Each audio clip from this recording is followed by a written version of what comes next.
With journalist Victoria Smith.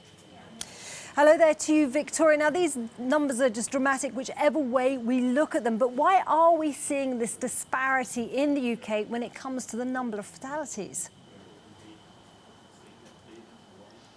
Hello again, Isabel. Well, yes, even in the UK, there's a disparity in the way that figures are collated. There's the official Office for National Statistics figures, which are 34% higher than figures coming from the government's Department of Health. So why is that? Because the ONS figures include all mentions of COVID-19 on someone's death certificate, even if they haven't necessarily died directly of the virus, whereas the Department of Health figures refer only to direct death from COVID. So that is a different way of looking at it.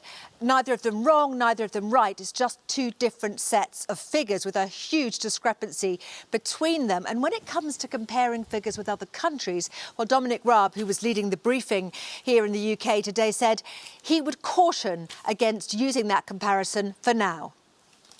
I think we'll get a real verdict on how well countries have done until the pandemic is over, and in particularly until we've got comprehensive international data on all-cause mortality.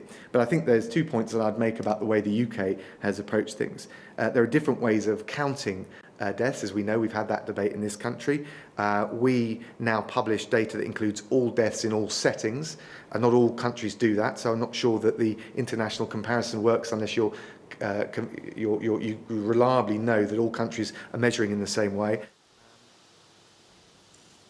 Well, Italy itself has a different method of calculating the figures, as we've heard. And in fact, we won't know, as Dominic Raab said, for some time how things pan out. But those figures indeed are worrying for the UK, as they are for the rest of Europe. And Victoria, Dominic Raab also reiterated these 5 tests that would dictate the UK's easing of lockdowns. Lockdowns are being eased, as you know, across parts of Europe. So how close is the UK now?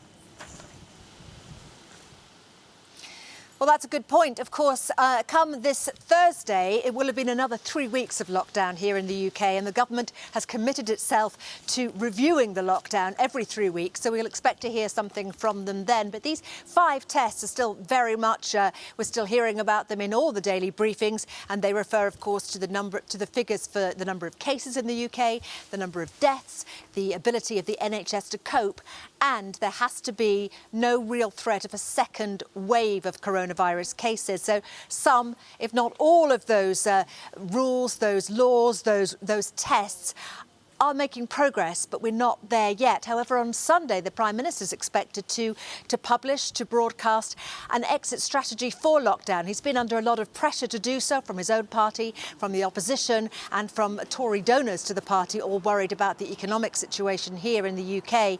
So there may be a strategy that comes to light. It may not be referring to what happens immediately, but it may look at future events such as schools reopening partially later in June. OK, so waiting for the exit strategy. Thanks so much, Victoria Smith in London.